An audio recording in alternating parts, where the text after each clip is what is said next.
시간이 되어서 하나님 앞에 종료주일 예배를 드리도록 하겠습니다.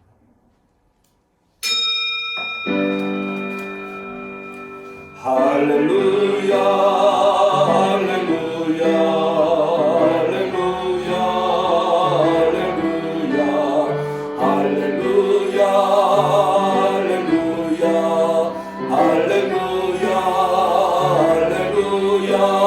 죄진 맡은 우리 구주 어찌 좋은 친구인지 걱정 근심 무거운지 우리 주께 맡기세.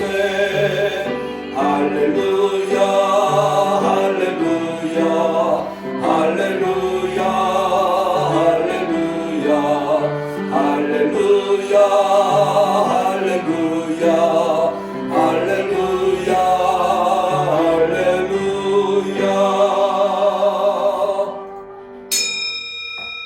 하나님은 영이시니 예배하는 자가 신령과 진정으로 예배할지니라. 아멘.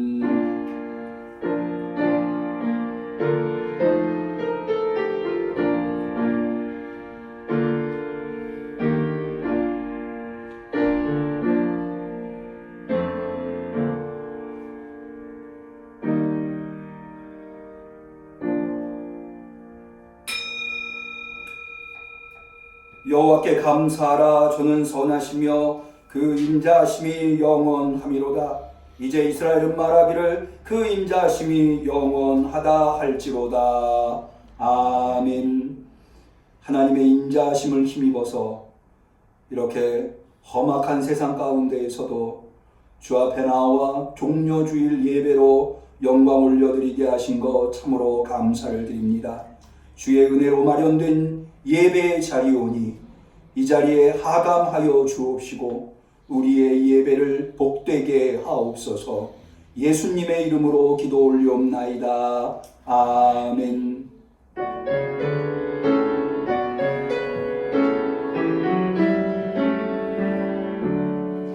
온전한 만물 우러러 다 주를 경배하여라. 할렐루야 할렐루야. 처음 빛나는 맑음에 처음 빛나는 맑은 날 하나님을 찬양하라. 할렐루야 할렐루야 할렐루야.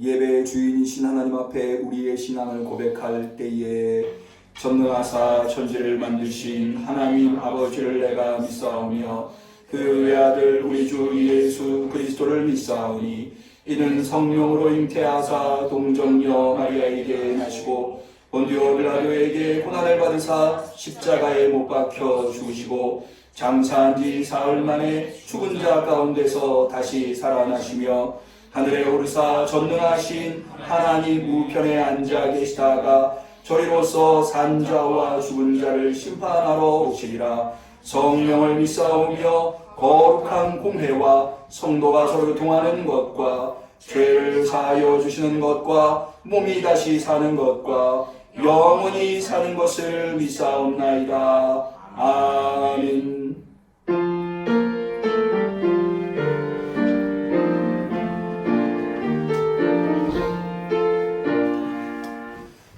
호산나 호산나 다 노래 부른다.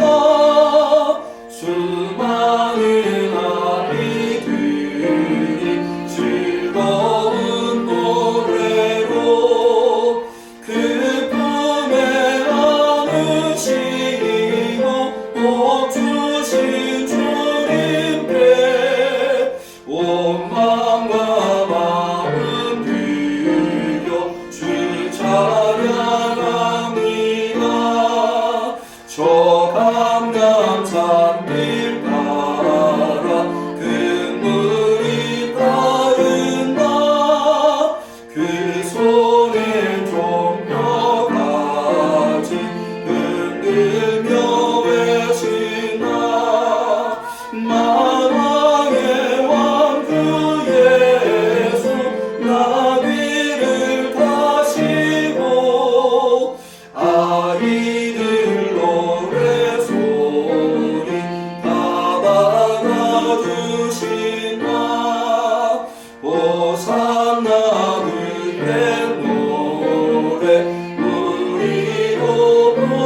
건네마 온몸과 마음 나에 목소리 높여서 영원히 기쁜 노래 주 앞에 드리자.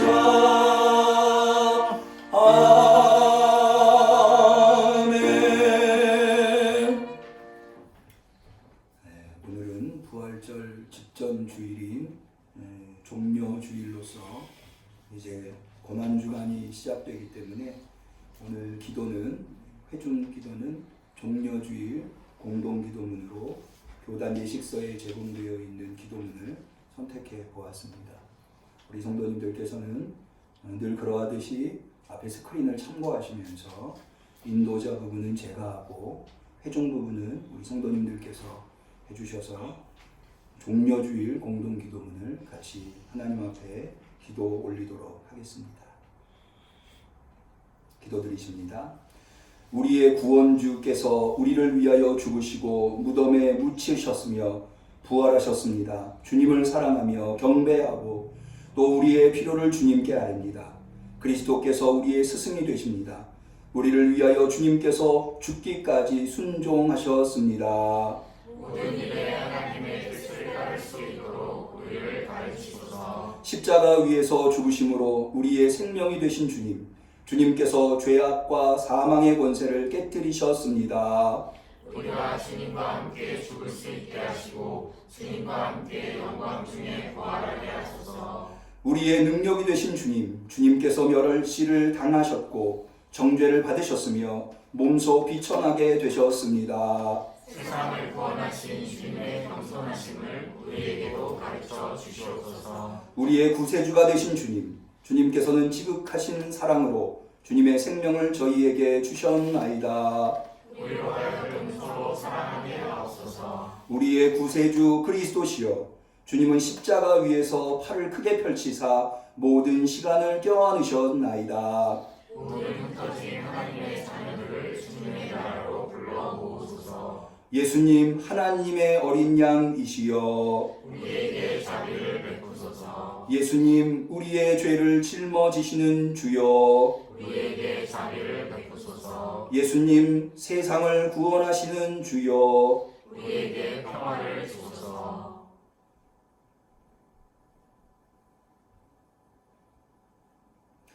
영원하신 하나님, 우리가 예수 그리스도의 죽으심과 합하여 세례받은 것처럼 우리에게 회개의 은총을 허락하여 주시사 주님과 함께 주님의 죽음의 무덤을 통과하여 영원한 생명으로 다시 태어나게 하여 주시옵소서.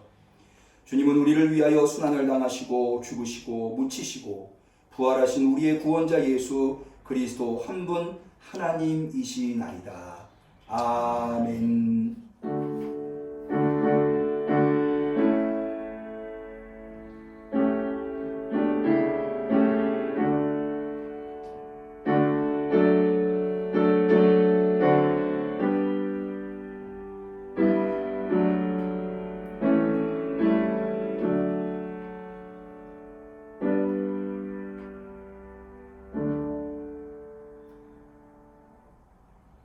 하나님께서 우리의 간절한 기도를 들어주시기를 축원합니다.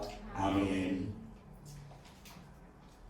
성시교독은 교독문 58번 종려주일 교독문이 되겠습니다.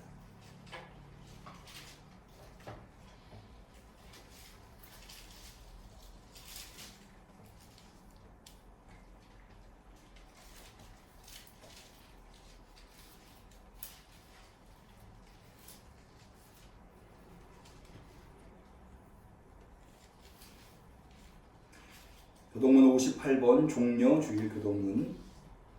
시온에 따라 크게 기뻐할지어다. 예루살렘에 따라 즐거이 부를지어다. 보라, 내 왕이 내게 임하나니 그는 공의로우며 구원을 베풀며 겸손하여서 나귀를 타나니 나귀의 작은 것 곧 나귀 새끼니라. 내가 에브라임의 병거와 예루살렘의 말을 끊겠고 전쟁하는 활도 끊으니 그가 이방 사람에게 화평을 복음을 전할 것이요 그의 정권은 바다에서 바다까지 이르고 유브라데 강에서 땅끝까지 이르리라. 앞서가고 뒤에서 따르는 무리가 소리질러 가로되 호산나 다윗의 자손이여 찬송하리로다. 같이 합니다. 주의 이름으로 오시는 이여 가장 높은 곳에서 호산나 하더라. 아멘. 하나님의 말씀은 마가복음 11장 11절이 되겠습니다.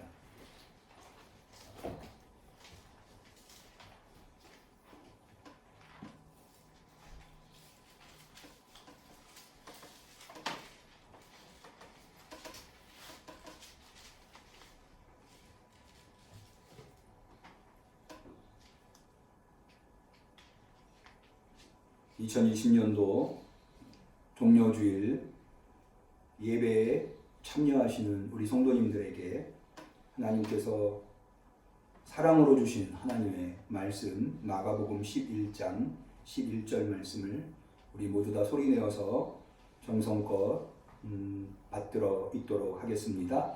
예수께서 예루살렘에 이르러 성전에 들어가사 모든 것을 둘러보시고 때가 이미 저물매 12 제자를 데리시고 베다니에 나가시다. 아멘. 종려주일 예배에 우리 응암교회 뮤론 찬양단의 특송이 준비되었습니다.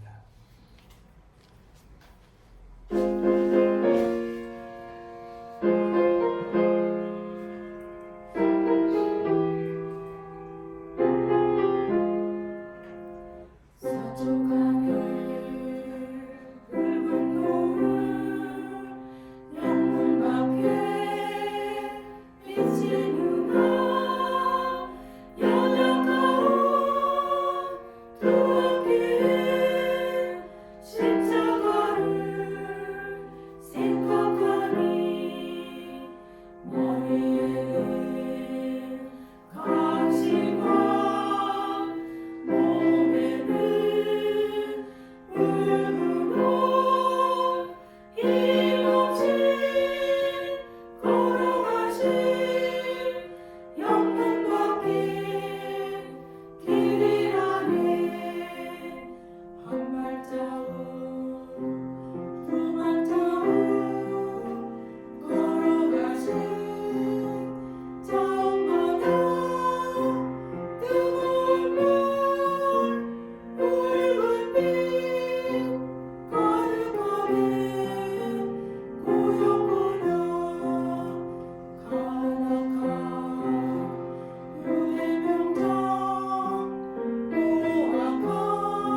종려주의를 맞이하게 되었습니다.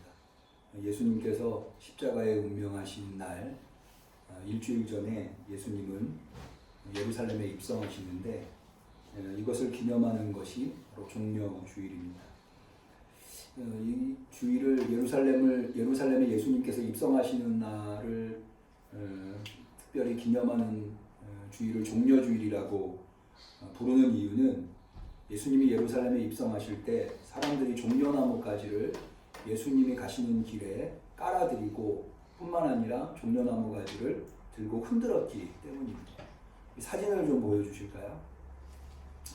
저도 종려나무가 어떻게 생겼는지 몰라서 참 찾아보니까 종려나무가 이렇게 생겼더라고요. 밑둥은 이렇게 되어 있고 위에 이제 가지가 이렇게 솟아오르는. 그래서 사람들이 요 가지를 꺾어가지고 이거를 이제 흔들어대는 상황이 연출이 된 거죠. 이 종려나무가 예루살렘의 주로 가로수에 해당하는 나무라고 합니다. 우리가 본 마가복음의 11장에는 종려나무라고 그 나무의 종류가 정확하게 기록되어 있지는 않습니다. 그런데 요한복음 12장 13절에 요한복음에 예수님이 예루살렘에 입성하시는 장면을 묘사한 곳에서는 명확하게 종려나무라고 기록되어 있습니다. 그래서 요한복음 12장 13절에 보면 종려나무 가지를 가지고 맞으러 나가 외치되라고 되어 있습니다. 또 요한계시록에 보니까 요한계시록 7장 9절에 하나님의 백성들이 마지막 때에 구원받는 하나님의 백성들이 어린 양 예수를 향해서 환호하면서 종려나무 가지를 흔든다고 되어 있습니다. 요한계시록 7장 9절에 보면 이 일 후에 내가 보니 각 나라와 족속과 백성과 방언에서 아무라도 능히 셀 수 없는 큰 무리가 흰옷을 입고 손에 종려가지를 들고 보좌 앞과 어린 양 앞에 서서 큰 소리로 외쳐가로되 라고 되어 있어서 어린 양 예수 앞에 종려나무 가지를 흔들었던 것을 볼 수가 있습니다. 그래서 예에서 유래된 것이 예수님이 예루살렘에 입성하시는 날을 기념하는 주일을 종려주일이다 라고 하는 것입니다. 이 예수님에게 종려나무 가지를 깔아드리고 흔든 것은 이것은 한마디로 얘기해서 나의 왕으로 통치자로 모신다고 하는 상징적인 표현입니다. 예수님은 왕으로 예루살렘에 입성하셨고 왕으로 십자가에 운명하셨습니다. 그래서 온 인류의 왕이 되어 주셨고 우리에게도 왕이 되시는 줄로 믿습니다. 이 종려주일을 기억하고 종려주일에 참여하고 있는 종려주일 예배에 참여하고 있는 우리 성도님들에게 예수님께서 왕으로 찾아오셔서 우리의 모든 시름을 해결해 주시고 우리를 다스리시고 우리를 지켜주시기를 주님의 이름으로 간절히 축원합니다. 예수님께서 예루살렘에 입성하실 때의 일을 조금 더 자세히 설명을 드리면은요, 마가복음에 의하면 예수님이 예루살렘에 입성하시기 전에 먼저 제자들을 보내서 예수님이 예루살렘에 입성하실 때 타고 들어갈 나귀를 준비합니다.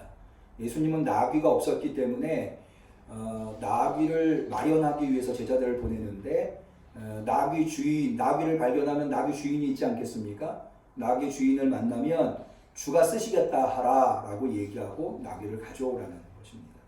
그렇게 해서 마련된 나귀를 예수님이 타시고 예루살렘에 입성하시는데 사람들은 마치 나귀의 안장을 씌우듯이 자신의 겉옷을 벗어서 나귀 위에 덮고 그 위에 이제 예수님이 앉으셔서 앞서 말씀드린 대로 예수님이 예루살렘에 입성하실 때 사람들은 겉옷과 종려나무 가지를 바닥에 깔고 나귀가 지나가 마치 카페트를 깔고 이제 뭐 영화 배우랄지 통치자들이 지나가듯이 그렇게 지나가도록 하고 사람들은 양옆에 서서 종려나무 가지를 흔들고 환호하면서 하나님 앞에 영광을 올려드리는데 우리 잘 아시죠? 그때 사람들이 한 말이 호산나 찬송하리로다. 주의 이름으로 오시는 이여 찬송하리로다. 오늘 우리 조상 다윗의 나라여 가장 높은 곳에서 호산나라고 외칩니다. 이 호산나라고 하는 것은 앞서도 우리가 회중 찬송으로 찬송가 132장 호산나 호산나라고 하는 찬양을 불렀는데 이 단어의 뜻은 도우소서라고 하는 뜻입니다. 그래서 가장 높은 곳에서 호산나 하는 것은 가장 높은 곳이라고 하는 것은 제가 기회가 있을 때마다 우리 성도님들한테 말씀을 드립니다만은 유대인들, 특히 고대인들한테는 하늘이 셋으로 구별되어 있었습니다. 새들이 날아다니는 하늘이 있었고 별들이 박혀있는 하늘이 있었고 그 너머에 인간의 시야가 도달할 수 없는 신적, 영적 존재들이 거하는 하늘, 그걸 이제 우라노이스라고 주로 표현을 하는데 그 하늘이 가장 높은 하늘입니다. 그래서 여기 가장 높은 곳에서라고 하는 것은 바로 그 영적 존재들, 하나님이 거하시는 그 하늘에서 이 유대 백성들을 도와달라고 하는 가장 높은 곳에서 호산나. 그러니까는 이건 나귀를 타고 입성하시는 예수님이 그렇게 가장 높은 곳에서 억압받고 힘들어하는 백성들을 돕기 위해서 오신 분이다 라고 하면서 가장 높은 곳에서 호산나 라고 예수님을 향해서 종려나무 가지를 흔들면서 외치고 있는 것입니다. 이렇게 예수님은 사람들의 환호를 받으면서 예루살렘에 입성하셨지만 사실 예수님이 예루살렘에 입성하신 것은 사람들의 환호를 받는 것이 주 목적은 아니었습니다. 예수님은 오히려 마가복음 8장에 나와 있는 가이사랴 빌립보에서 베드로가 그리스도 고백을 했을 때 고난받고 십자가에 죽으시고 부활하실 것을 예고하셨는데 그 예고하신 것을 실행하시기 위해서 예루살렘에 입성하신다고 할 수 있습니다. 마가복음 8장 31절에 예수님께서 이렇게 말씀하시는데요. 인자가 많은 고난을 받고 장로들과 대제사장들과 서기관들에게 버림받아 죽임을 당하고 사흘 만에 살아나야 할 것을 비로소 저희에게 가르치시되. 이게 사실은 굉장히 중요한 말씀인데 이 말씀을 예루살렘에 입성하시기 전에 예수님은 3번이나 제자들한테 말씀하십니다. 이게 순환예고라고 하는 건데요. 이 중에 특별히 우리나라 말로는 잘 표현이 안 되는데 사흘 만에 살아나야 할 것이라고 할 때 이 할자, 우리나라 말로는 할자로 번역되어 있지만 이게 사실은 데이라고 하는 헬라어를 이렇게 번역한 건데 이것은 무엇을 반드시 해야만 한다. 특별히 데이라고 하는 헬라어는 신적 존재에 의해서 부여받은 사명, 회피할 수 없는 숙명과 같이 준행해야 하는 그런 사명을 표현할 때 헬라어 데이라고 하는 단어를 사용합니다. 그런데 바로 여기에 사용이 된 겁니다. 이것을 제가 우리 성도님들한테 말씀드리는 이유는 이 마가복음 8장 31절 인자가 많은 고난을 받고 장로들과 대제사장들과 서기관들에게 버림받아 죽임을 당하고 사흘 만에 살아나야 할 것, 이것이 예수님에게서는 사명이었다는 거죠. 특별히 이 사명을 이야기하시기 직전에 이 사명을 얘기하시는 계기가 베드로가 예수님한테 당신은 그리스도십니다 라고 고백을 했더니 이 말씀을 하시는 거거든요.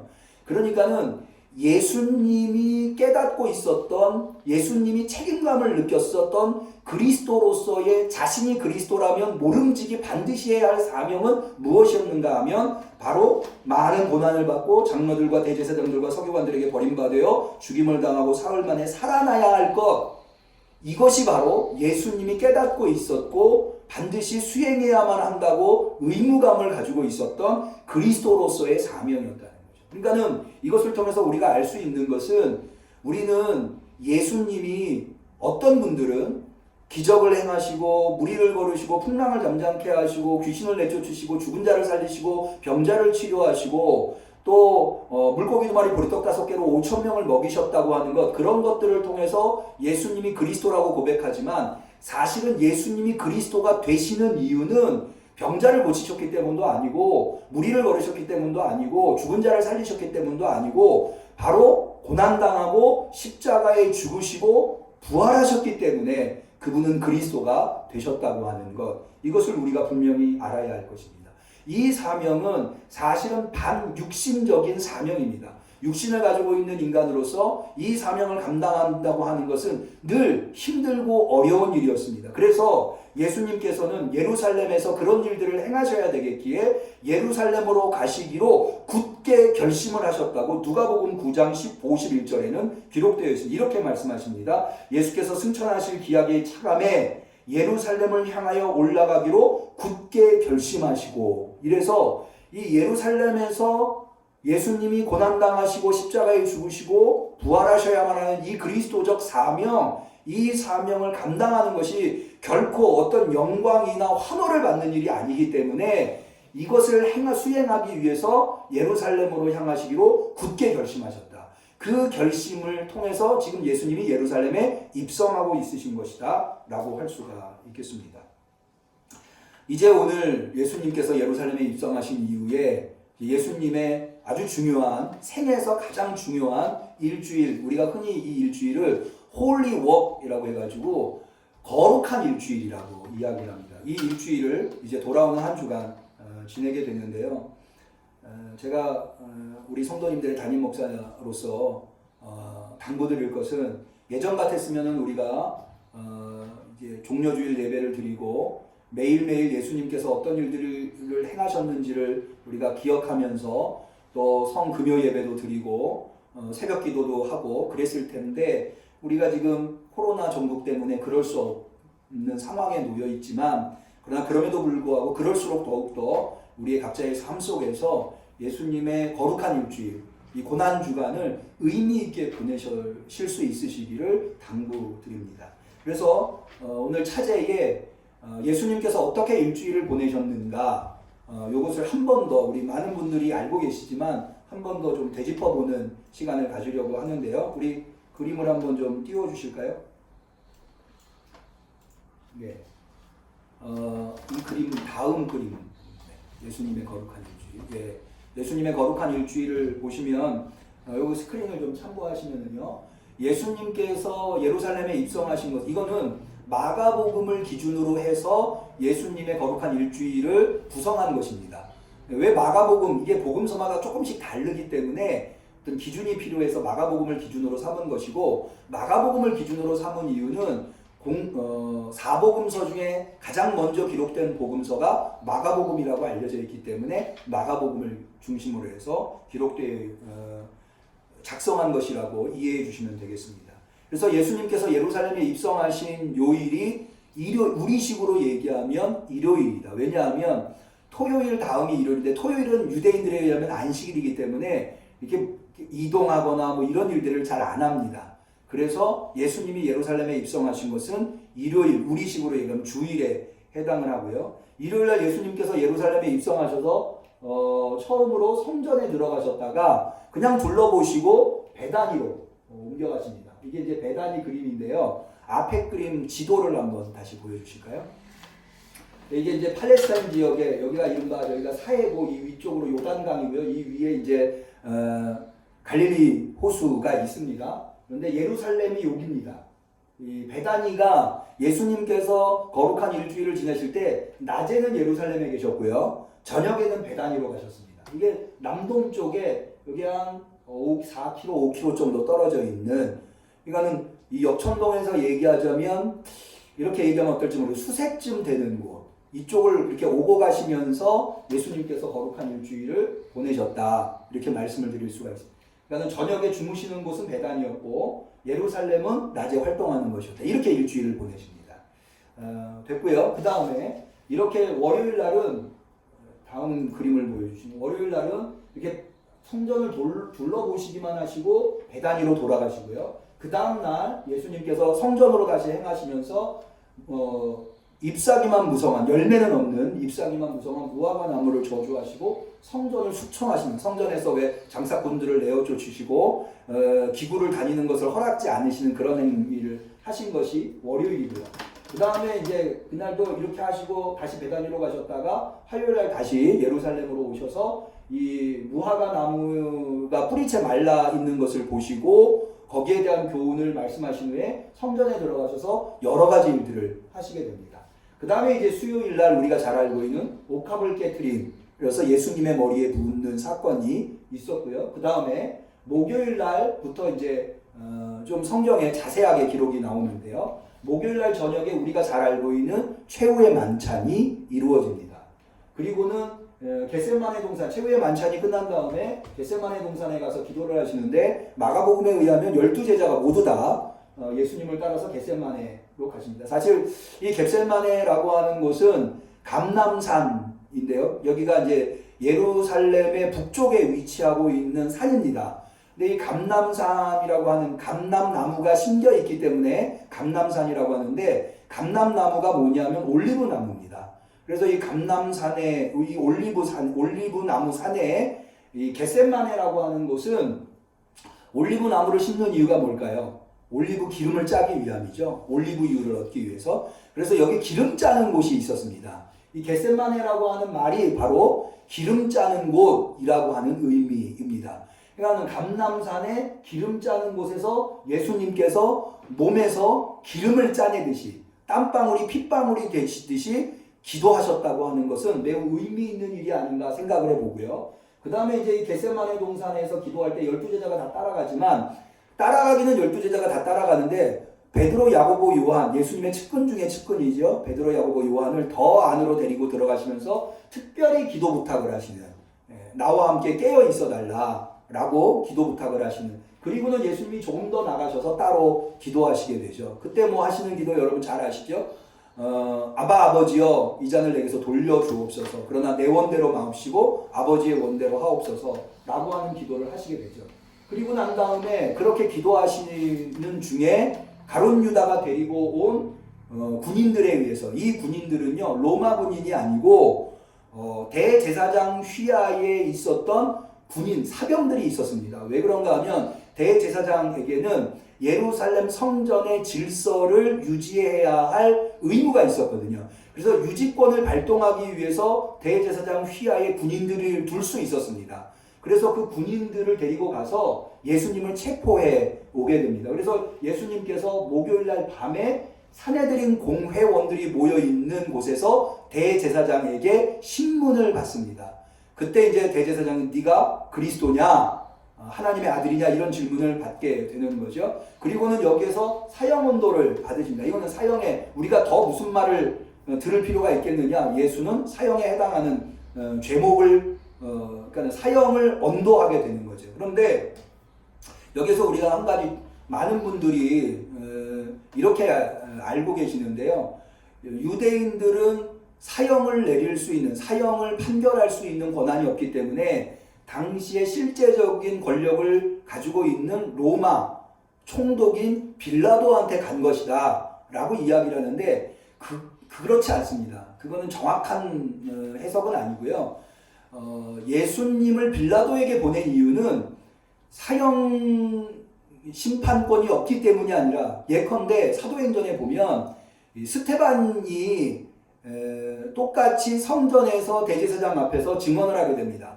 그때는 그 자리에서 즉결처형을 당하게 돼요. 투석형으로 즉결처형. 그래서 종교적인 문제에 관해서는 이 대제사장도 사형을 내릴 수가 있었습니다. 그런데 예수님을 사형을 내리지 않았던 것은 예수님이 종교적 형벌을 받은 것이 아니라 정치적 죄인이었기 때문에 로마로 압송을 한 겁니다. 그래서 자기들이 예수님을 처단할 수 있었음에도 불구하고 이것을 빌라도에게 넘겨서 빌라도가 정치적 사형을 내릴 수 있도록 그렇게 한 겁니다. 그래서 예수님은 그 다음에 빌라도 재판으로 가게 되는 거죠. 이 재판을 받을 때 대제사장 재판까지는 목요일날 있었던 일이고요. 빌라도 재판을 받은 장면은 금요일날 새벽에 발생하게 됩니다. 그래서 금요일날 새벽에 예수님이 빌라도 앞에서 재판을 받아서 십자가형을 언도를 받죠. 이게 사형에 해당하는 거고요. 그리고는 십자가를 지기 직전에 채찍질 맞으셔서 만신창이가 된 예수님께서 골고다에 올라가셔서 오전 9시에 십자가에 달리게 됩니다. 달리신 것은 오전 9시고요. 금요일날 오전 9시, 그리고 3시간 후에 세상에 어두움이 임합니다. 그리고는 3시간 동안 지속되다가 오후 3시에 예수님이 운명하시죠. 예수님이 운명하실 때 마가복음에는 뭐 다른 복음서에는 이런저런 이야기들이 나옵니다만은 마가복음에는 꼭 하나만 나옵니다. 성소의 휘장이 위로부터 아래까지 찢어졌다라고 하는 것. 이 이야기만 기록되어 있고, 그렇게 운명하시는 예수님을 보고 로마 백부장이 저는 진실로 하나님의 아들이었다라고 하는 고백을 하게 됩니다. 그래서 이게 사실은 예수님께서 마가복음에 하나님의 아들이라고 하는 정체성이 드러나는 것이요. 마가복음 1장 1절에서부터 쭉 그것만 봐서 추적을 하면은요, 굉장히 의미 있는 것을 발견해 볼 수 있는데, 마가복음의 첫 번째 구절 1장 1절은 하나님의 아들 예수 그리스도의 복음의 시작 이렇게 되어 있습니다. 그래서 마가복음이 시작될 때 이미 예수님이 하나님의 아들이며 그리스도이시라고 하는 것을 천명합니다. 그 다음에 예수님이 세례 받으실 때에 하늘로부터 소리가 나죠. 이건 하나님이 하시는 말씀인데 이는 내 사랑하는 아들이요 내가 너를 기뻐한다 라고 해서 제일 먼저 하나님께서 예수님이 하나님의 아들이심을 선언해 주십니다. 그 다음은 누가 예수님을 향해서 하나님의 아들이라고 고백하는가? 베드로가, 예수님의 가장 측근이라고 할 수 있는 베드로가 가이사랴 빌립보에서 예수님을 향해서 당신은 우리 성경에는 주는 그리스도시니이다 라고 되어 있는데 이 원어에 보면 주라고 하는 단어는 큐리오스인데 마가복음에는 큐리오스가 아니라 수라고 하는 단어가 사용됩니다. 당신은 그리스도십니다 라고 되어 있습니다.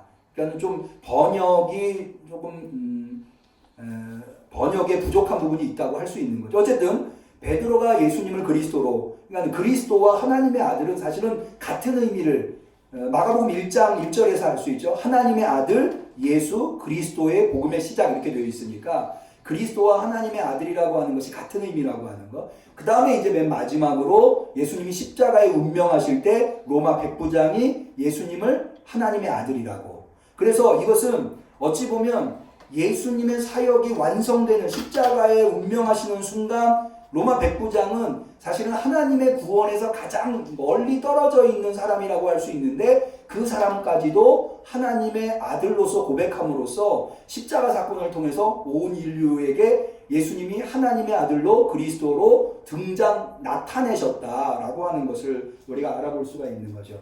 그렇게 해서 이제 운명하신 예수님께서는 그 다음날이 이제 안식일이니까 안식일 전에 대개는 이제 안식일이 우리 개념과는 좀 하루가 아침에 시작되는 게 아니고요. 혹은 자정에 하루가 시작되는 게 아니고요. 유대인들은 전날 저녁부터 시작됩니다. 해 질 때부터. 그러니까는 안식일은 토요일 날 아침에 비로소 시작되는 것이 아니라 금요일 날 해 질 때, 대개는 저녁 6시서부터 안식일이 시작된다고 할 수가 있습니다. 그래서 오후 6시 이전에 아마도 예수님은 무덤에 묻히셨고 안식일을 그대로 지난 다음에 주일날 새벽에 이제 여인들이 예수님의 무덤을 찾아갔을 때 예수님께서는 이미 부활하셨던 것으로 기록되어 있습니다. 그래서 이렇게 거룩한 일주일을 보내게 되었다라고 하는 것을 우리가 이제 제가 조금 길지만 설명을 드린 이유는 이번 한 주간이 어떻게 보면 교회력의 1년 중에 가장 중요한 한 주간이기 때문에 오늘 예수님이 뭘 하셨는지 이런 것들을 좀 기억하시면서 보내면 좋겠다는 생각이 들어서 이거를 좀 자세하게 설명을 드린 것입니다. 예수님께서 예루살렘에 입성하신 것은 앞서 말씀드린 대로 예수님은 왕으로서 그리스도로서 사명을 감당하고자 예수님이 예루살렘에 입성하셨는데 예수님에게 그리스도라고 하는 것은 이중적 의미가 있습니다. 마가복음에 의하면 그것은 첫 번째로는 원래 이 그리스도라고 하는 말이 가지고 있는 의미로서의 그리스도입니다. 그건 뭐냐면 바로 통치자, 하나님에 의해서 임명된. 고대에서는요 정통성 있는 통치자는 누구냐? 하나님이 임명해 주셔야. 오늘날 우리는 통치자를 백성이, 그러니까 국민이 투표를 통해서 임명하잖아요. 그래야 정통성이 있죠. 근데 고대에서는 그렇지 않습니다. 고대에서는 하늘이 임명해 줘야 돼요. 그래야 그 사람이 정통성이 있다, 이렇게 이야기를 할 수가 있습니다. 그런데 그리스도는 뭐냐면 하나님이 임명한 정통성 있는 통치자. 그런데 그 통치자를 그리스도라고 하는 이유는 세상의 통치자들 왕은 한시적으로만 통치합니다. 그런데 이 그리스도는 영원히 하나님의 나라를 통치합니다. 그래서 예수님이 그리스도라고 하실 때의 첫 번째 의미는 이 온 인류의 진정한 그리고 영원한 정통성 있는 통치자로 예수님이 예루살렘에 입성하셨다고 하는 것. 두 번째는 어떤 의미가 있는가 하면 앞서 말씀드린 대로 그 통치자는 하나님에 의해서 임명된 통치자인데요. 하나님이 그에게 하나님의 통치를 위임하는 이유는 그 그리스도가 온전히 하나님의 뜻을 완성하기 때문에, 온전히 완벽히 영원히 하나님의 뜻을 성취해 드리는 통치자이기 때문에 왜 이 땅의 통치자들은 한시적으로밖에 통치할 수 없느냐? 그들은 하나님의 뜻을 완벽히 구현하는 데 실패했기 때문에 그렇거든요. 이것이 구약에서부터 면면이 내려오는, 왜 사울이 폐위됩니까? 하나님에 의해서 선발됐다가 왜 폐위됩니까? 하나님의 뜻을 거스렸기 때문에. 나머지 왕들도 다 마찬가지입니다. 그래서 열왕기를 보면 왕위가 오랫동안 왕권을 차지할 수 있었던 사람들은 대부분 다 하나님의 뜻을 잘 구현한 사람들입니다. 얼마나 하나님의 뜻을 잘 구현하느냐에 따라서 왕위로서의 날짜가 길거나 짧아지곤 합니다. 그래서 영원히 통치하려면 이 영원한 하나님의 정통성 있는 통치자는 하나님의 뜻을 퍼펙트, 완벽하게, 그리고 영원토록 그것을 이룰 수 있는 그런 통치자예요. 그런데 예수님이 이루셔야 할 하나님의 통치는, 예수님께서 겟세마네 동산에서 하나님 앞에 고백한 것처럼, 그리고 제가 아까 가이사랴 빌립보에서 예수님이 제자들한테 그리스도로서 감당해야 할 사명이 무엇인가 말씀하셨던 것처럼 고난받고 십자가에 죽고 부활하시는 것, 이것이 바로 예수님이 이루셔야만 하는 하나님의 뜻이었던 거죠. 그래서 예수님에게 그리스도란 정통성 있는 영원한 하나님의 통치자가 아니라, 물론 그런 의미도 있지만 그것이 되기 위해서 고난당하시고 십자가에 죽으시고 부활하신, 한마디로 얘기해서 고난받는 종으로서의 모습, 이 두 가지 의미가 그리스도 안에, 그러니까 통치자로서의 의미가 거기 담겨 있으면서 동시에 고난받는 종으로서의 의미가 거기 이중적으로 담겨 있다고 하는 거죠. 이 이중적인 의미가 고스란히 예수님의 일주일의 행적 속에서 잘 나타나고 있습니다. 먼저 예수님께서 왕으로서의 면모를 보여준 것이 있다고 한다면 예수님이 나귀를 마련하시는 장면. 여러분, 사실은 이 장면이 우리가 오늘날 이해하기가 쉽지가 않아요. 왜냐하면 남의 나귀를 함부로 갖다 썼으면 되겠습니까? 그렇지 않죠. 뭔가 대가를 지불을 해야 되는데, 오직 남의 나귀를 갖다 쓰는 근거가 하나인데, 그게 뭐냐면 주가 쓰시겠다. 주가 쓰시겠다라고 하는 것은, 그렇게 말한 것만으로도 나귀를 내어주는 것은 예수님이 진정한 통치자라고 하는 의미가 되겠습니다. 또 다른 것은 뭐가 있는가 하면 바로 예수님이 예루살렘에 입성하셨을 때 사람들이 예수님을 향해서 종려나무 가지를 흔든 것이었습니다. 예수님이 나귀를 타고 입성하신 것도 사실은 고대의 통치자들이 자기가 다스리는 지역에 입성할 때에 가장 권위 있는 모습을 보이기 위해서 아주 좋은, 그리고 웅장한 마차를 준비해서 혹은 말을 타고 예루살렘에 입성하십니다. 그러니까 뭔가 자기 걸음으로 입성하는 것이 아니라 뭔가를 타고 입성하십니다. 그런데 가능한 한 자신의 권위를 세우기 위해서 의리의리하고 웅장하고 화려한 퍼포먼스를 하거든요. 그런데 예수님은 그런 의미도 살리지만 동시에 그런 통치자와는 구별하기 위해서 나귀를 타시는 거예요. 그러니까 여기에 담겨있는 예수님이 나귀를 타고 예루살렘에 입성하셨다고 하는 것은 예수님이 통치자로서의 면모를 보여주고 있는 것이다 라고 할 수가 있는 거죠. 또 예수님께서 예루살렘에 입성하신 다음 날, 마가복음에 의하면 예수님이 예루살렘 성전에 들어가서 이른바 성전 숙청 사건을 하시거든요. 장사처들을 다 내어쫓고 거기에 제사 드릴 수 있는 기구들을 가지고 다니지 못하게 합니다. 이런 일은 누구만 할 수 있느냐? 사실은 이 일은 하나님만이 하실 수 있는, 진정한 통치자만이 할 수 있는 일입니다. 그러니까 그걸 통해서 예수님은 자신이 통치자라고 하는 것을 보여주고 계시는 것이죠. 실제로 예수님께서 마가복음 13장에 제자들한테, 마가복음 13장은 최후의 심판이 어떻게 이루어질 것인가에 대한 예수님의 교훈인데요. 거기 26절에 예수님은 자신에 대해서 이렇게 얘기해요. 그때의 인자가, 이 인자는 예수님을 얘기하는데, 구름을 타고 큰 권능과 영광으로 오는 것을 사람들이 보리라 라고 해서 예수님이 어마어마한 권력과 권세를 가지고 있다고 하는 것, 그것을 말씀하고 계신 것을 볼 수가 있습니다. 그러나 반면에 앞서 말씀드린 대로 예수님은 그렇게 권력 있는, 권세 있는 통치자일 뿐만 아니라 또한 고난받는 종으로 예수님이 예루살렘에 입성하셨는데요. 그 대표적인 예가 바로 겟세마네 동산에서의 기도죠. 아버지여, 아버지께서는 모든 것이 가능하오니 이 잔을 내게서 옮기시옵소서. 그러나 내 원대로 마옵시고 아버지의 원대로 하옵소서. 사실은 이 아바 아버지여, 아버지께서는 모든 것이 가능하오니 이거를 왜 붙이는가 하면은요, 예수님이 십자가의 죽음을 당하셔야 하는 것, 이것이 예수님에게도 어마어마한 고통이었던 거예요. 그러니까는 예수님은 아바 아버지 되시는 하나님한테, 하나님은 모든 게 가능하지 않습니까? 내가 꼭 십자가를 져야 합니까? 이 방법 외에도 하나님이 이루시고자 하는 목적을 이룰 수 있는 분이 아버지 하나님 아니십니까?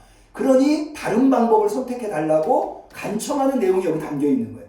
그런데 결국에는 자신의 생각을 꺾고 내 원대로 마옵시고 아버지의 원. 그러니까 이것이 고난받는 종의 그 내면에 있는 그 갈등과 고통과 번민이 고스란히 녹아져 나오고 있는 것을 볼 수가 있는 거죠.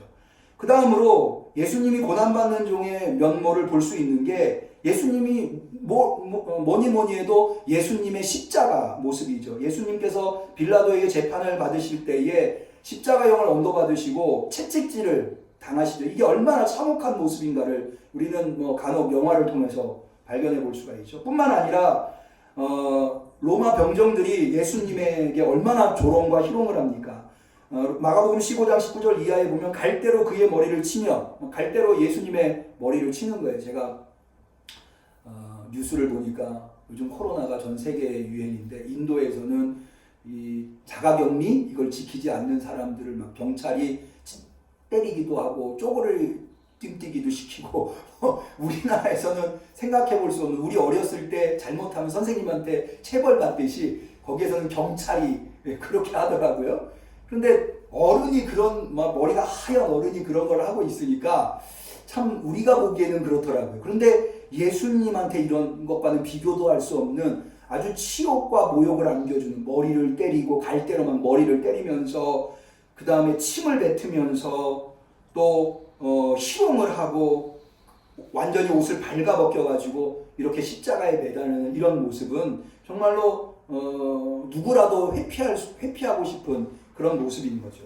그리고 마지막으로 예수님의 십자가의 운명하심, 머리에 가시관을 쓰시고 양손과 발에 못을 박히시고 그 참혹한 모습이 모두 다 예수님께서 그리스도로서 하나님의 뜻을 완벽하게 온전히 이루기 위해서 감당하셔야만 하는 고난받는 종의 모습이라고 할 수 있죠. 그러나 동시에 이 두 가지가 다 나타나고 있는 사건들도 있습니다. 통치자로서 막강한 권력을 나타내면서 동시에 고난받는 종으로서의 모습을 보여주기도 한다는 거죠. 그게 바로 예수님께서 대제사장 앞에서 재판받는 장면에 나타납니다. 재판받는다고 하는 것은 죄인으로서 매우 치욕스러운 모습으로 서 있지만, 그러나 예수님은 왕으로서 당당한 모습을 보여주고 계십니다. 마가복음 14장 62절에 보면 네가 그리스도냐? 라고 묻는 대제사장에게 예수께서 이르시되 내가 그니라. 인자가 권능자의 우편에 앉는 것과 하늘구름 타고 오는 것을 너희가 보리라. 죄인의 모습으로 대제사장 앞에 서 있지만 예수님은 당당하게 자신이 하나님의 정통성 있는 통치자라고 하는 것을 기탄 없이 말씀하고 있는 것을 볼 수가 있습니다.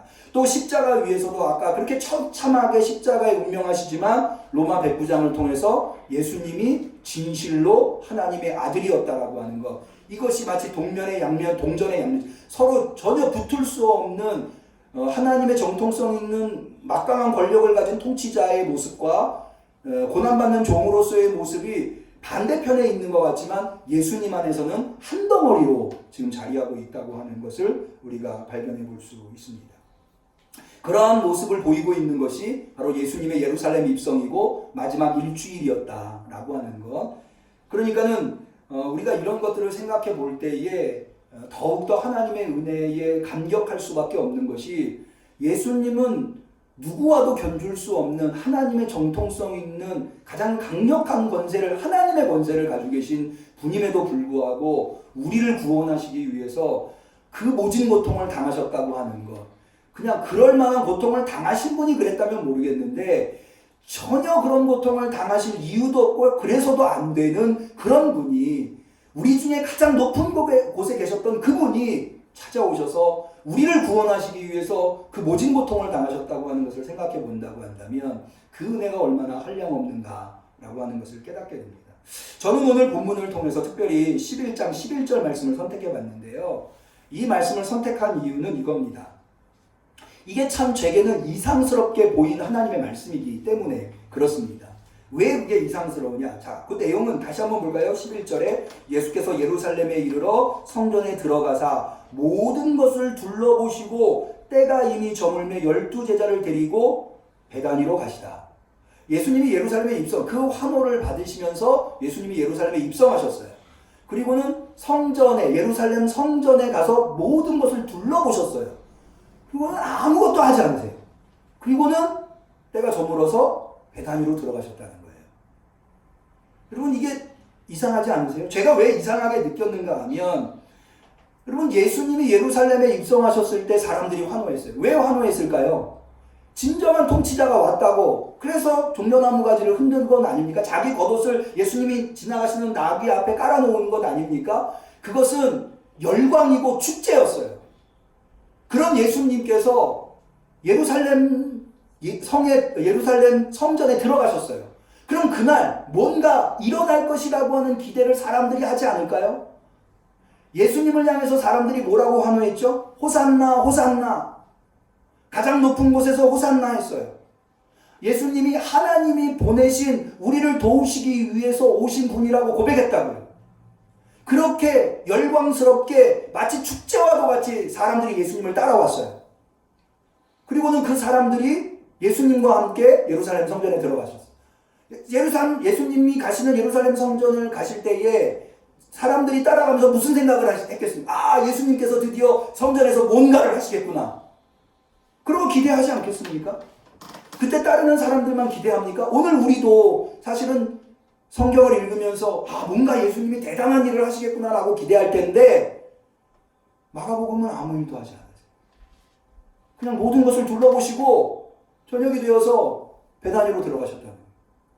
이게 이상했는지 실제로 마태복음에는요, 똑같은 내용을 기록하고 있는 마태복음 21장 이하에는요, 성전에서 대단한 권세로 성전에 있는 사람들을 다 내어쫓는 이 어마어마한 일이 예루살렘에 입성하신 날 이루어진 것으로 기록하고 있어요.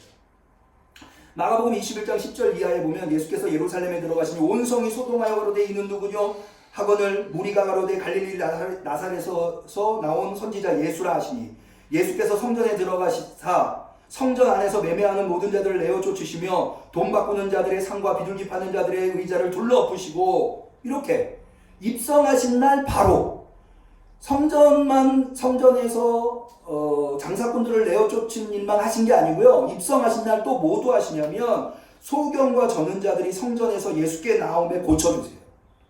그리고 그 어마어마한 권력과 권세로 대제사장들을 향해서 일대 영적 대결을 벌이세요. 막 예수님을 향해서 환호하니까는 그것을 고깝게 생각한 대제사장이 예수님한테 제대로 좀 조용히 시키십시오 라고 얘기했더니 저들을 조용히 시킬 수 없다. 성경에 어린아이들로 하나님께 영광 돌리게 한 것을 너희가 읽어보지 못하였느냐 라는 말씀을 하세요. 그러니까는 마태복음에 의하면 열렬한 환호를 받으면서 예수님이 예루살렘에 입성하신 날 어마어마한 일들을 하신 것으로 기록되어 있어요. 그런데 마가복음에는 그렇지 않아요. 그렇게 어마어마한 열렬한 환영을 받고 예루살렘에 입성한 예수님이 앞서 말씀드린 대로 예루살렘에 입성하셔서 모든 것을 둘러보시고 아무것도 하지 않으시고 베다니로 가시는 거예요. 그러나 예수님이 아무것도 하지 않으시는 건 아니죠. 그 다음날 예루살렘 성전에 입성하셔서 숙청 사건을 단행하십니다. 그럼 마가복음은 왜 예수님이 입성하신 첫날 성전을 둘러보시기만 하셨던 것일까요? 왜 그렇게 기록하고 있는 걸까요? 거기에 의미가 무엇일까요? 저는 이것을 한번 생각해 봤어요. 그리고는 저는 이런 결론에 이르렀어요. 예수님께서 첫날 그렇게 열렬한 환호와 사람들의 이 영광을 받으시면서 예루살렘에 입성하셨지만 성전에 들어가셔서 둘러보시기만 하시고 돌아가신 것은 마치 폭풍 전야와 같은 것이다.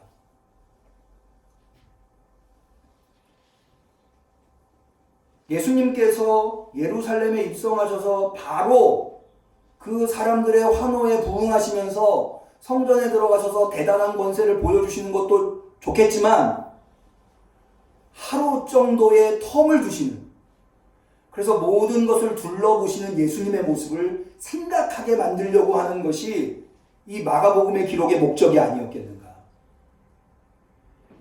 뭔가를 감찰하시고 둘러보시는 만왕의 왕의 모습, 거기에서 마태복음에서는 발견해 볼 수 없는 그 긴장과 텐션, 비록 아무 일도 일어나고 있지는 않지만 뭔가 어마어마한 것이 지금 몰려오고 있을 수 있다고 하는 그런 긴장, 그런 초조,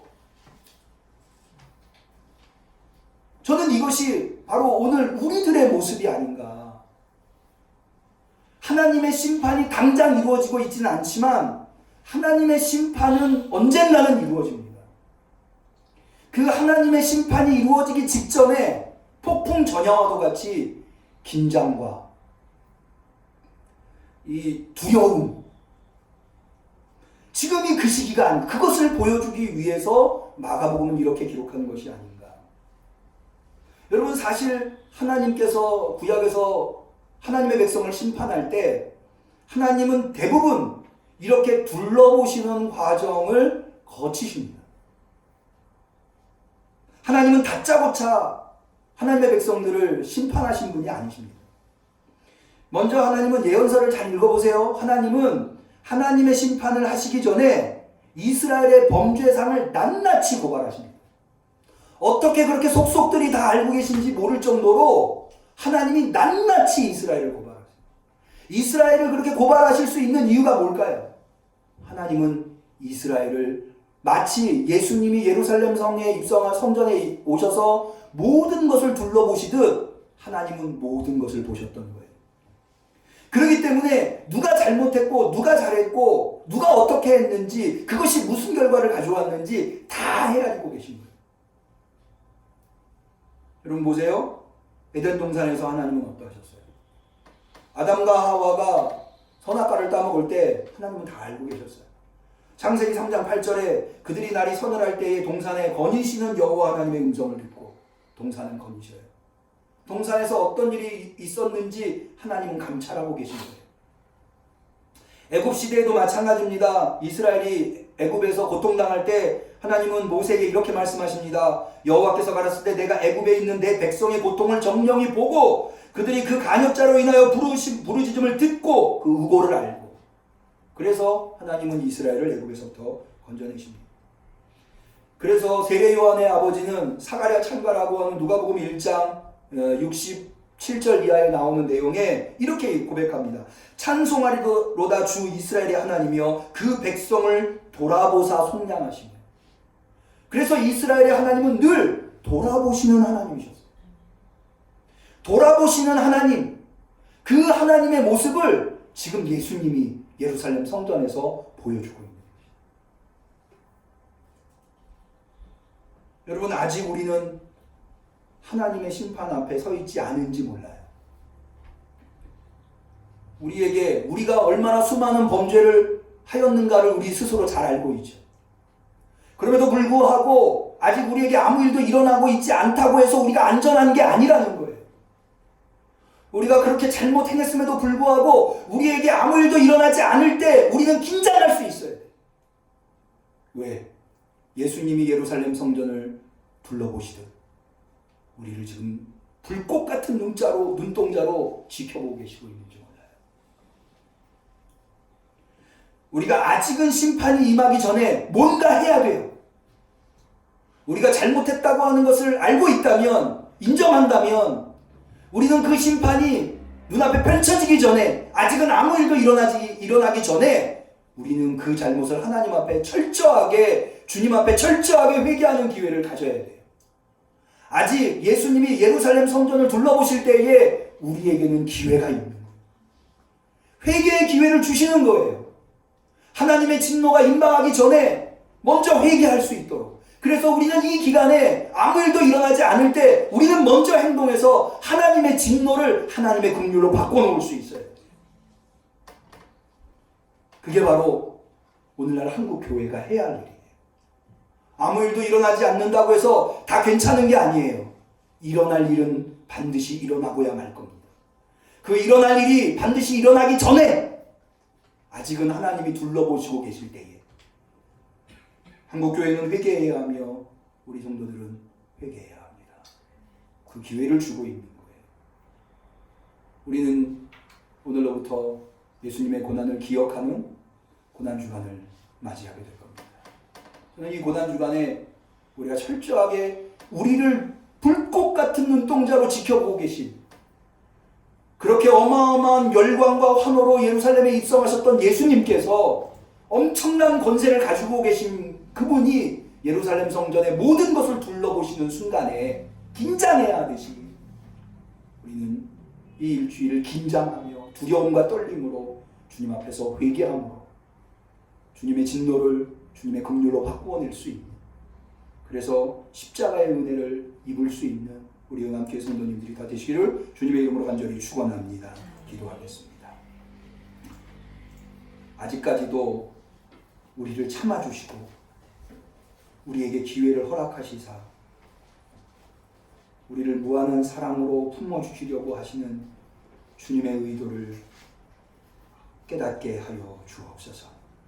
그래서 그 앞에서 진정으로 회개할 수 있는, 그래서 우리를 둘러보시는 주님 앞에 긍휼함을 얻을 수 있는 우리 은암교회 성도들이 되게 하시며 우리 한국교회가 되게 하여 주시옵소서. 예수님의 이름으로 기도 올리옵나이다. 아멘. 우리는 감사하는 마음으로 이 예물을 드립니다.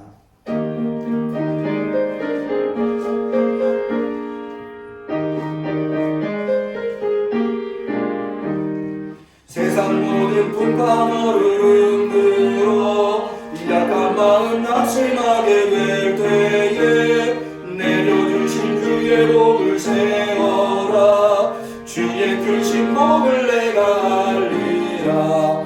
받은 복을 세어 보아라. 크신 복을 내가 알리라. 받은 복을 세어 보아라. 주의 크신 복을 내가 알리라. 아멘. 드린 예물을 위하여 기도합니다.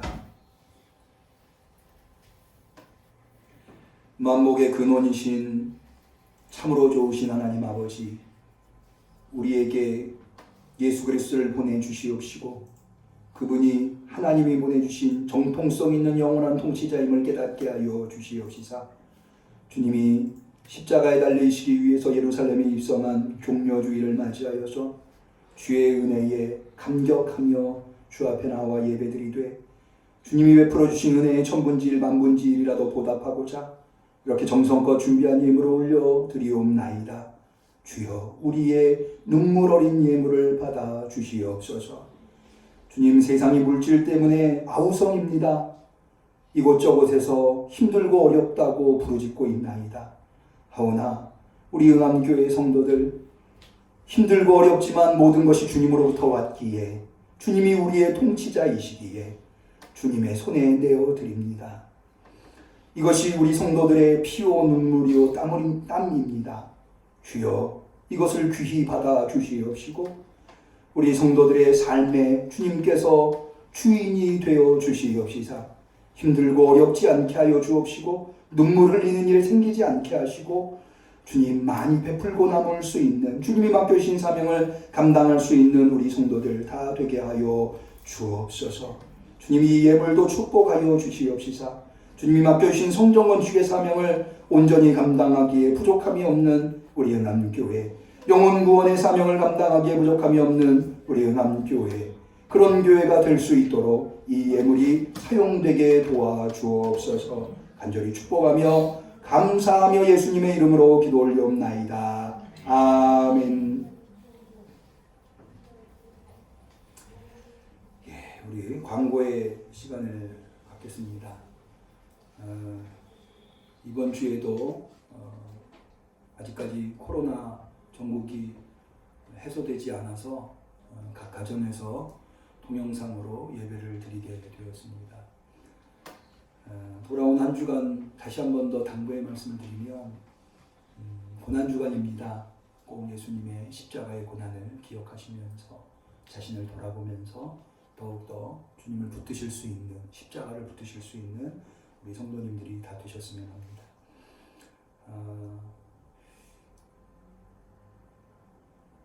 지난번에 광고 말씀드린 대로 순정하게 조합으로부터 토지 사용 승낙서를 받아서 건축 허가를 지난 주간에 넣었습니다. 조만간에 건축 허가가 나올 것 같고요. 또 한편으로는 우리 건축위원장님께서 열심히 시공사를 선정하려고 이런저런 시공사들과 이렇게 이야기를 나누고 있습니다. 시공사 선정도 순정하게 이루어질 수 있도록, 그래서 앞으로 건축이 순정하게 진행될 수 있도록 지난 주간에 제가 건축을 위한 우리 응암교회 공동기도문을 문자로 보내드렸는데 꼭 기억하시고 기도해 주시기를 당부의 말씀을 드립니다. 제가 미처 몰랐는데 우리 성도님들한테 교회 온라인 헌금 계좌를 보내드릴 때 일반 헌금 계좌는 정확한데 건축 헌금 계좌가 계좌번호는 맞는데 국민은행이 아니라 새마을금고더라고요. 몇몇 분들이 질문을 하셔서 제가 답변을 드렸는데 그렇게 기억하시고 이번에 보내드릴 때는 정확하게 수정을 해서 보내드리도록 하겠습니다. 그렇게 이해해 주시면 감사하겠습니다. 저는 우리 응암교회가 다시 예배를 교회에서 재개할 수 있는 시기를 원래 맨 처음에 정부가 발표하기로는 4월 6일에 계약을 한다고 해서 계약을 하게 되면 그 다음 주에 있는 4월 12일 주일, 그러니까는 다음 주죠. 부활주일인데요. 특별히 우리 교회는 창립주일이 되겠는데 부활주일과 창립주일에는 교회에 모여서 예배를 드릴 수 있겠구나 생각을 했는데 아이들 계약조차도 온라인 계약으로 미루어져서 미지수가 되었습니다. 그래서 부활주일에 우리가 모여서 교회에서 예배를 드릴 수 있을지 장담할 수 없는 상황이 되었습니다. 모쪼록 기도해 주셔서 하루속히 전염병이 사라져서 부활주일에는 교회에서 모여서 예배를 드릴 수 있도록 기억하시고 기도해 주시면 감사하겠습니다. 우리 성도의 친교를 나누도록 하겠습니다. 우리 앞뒤 분, 옆분, 우리 가족분들끼리 인사 나누겠습니다. 사랑합니다. 감사합니다. 축복합니다. 원래 환영과 축하 노래를, 축복 노래를 해야 되는데 인사를 먼저 했네요. 순서가 좀 바뀌었지만 축복의 노래도 같이 하도록 하겠습니다. 우리 서로 축복하는 시간을 갖겠습니다.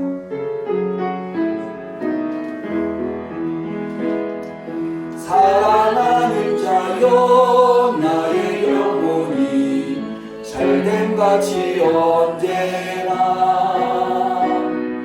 범사에 잘되고 강건하기를 내가 간구하노라.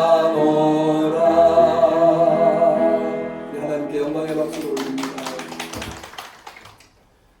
제가 이 동영상 예배를 처음 해보는 거라서 물론 벌써 이제 한 달 네 번째 동영상 예배를 하는데 그래도 아직도 좀 많이 어색하고 그래서 틀리는 것도 좀 많고 그렇습니다. 그런데 우리 성도님들께서 이런 일이 처음이니까 이해를 해주시기를 부탁드립니다. 사실 성도의 친교도 원래 우리는 인사 나눌 때 좋은 일이 있을 겁니다 이렇게 했는데 우리가 모여 있으면 그렇게 인사할 텐데 가족 단위로 있다고 생각이 되어서 사랑합니다, 감사합니다, 축복합니다 했는데 가족들이 모여 있어도 이제는 좀 좋은 일이 있어야 할 것 같아요. 그래서 좋은 일이 있을 겁니다. 한 번 더 인사해도 좋을 듯합니다. 한 번 더 인사할까요? 좋은 일이 있을 겁니다. 감사합니다. 송령하시겠습니다.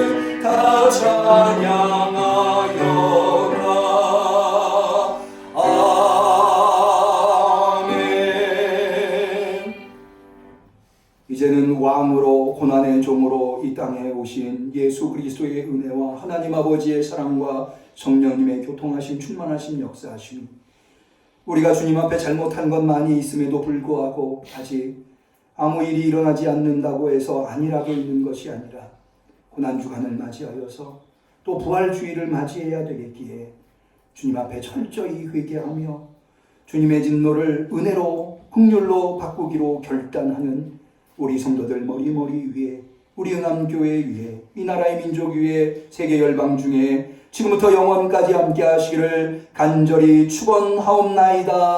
아멘.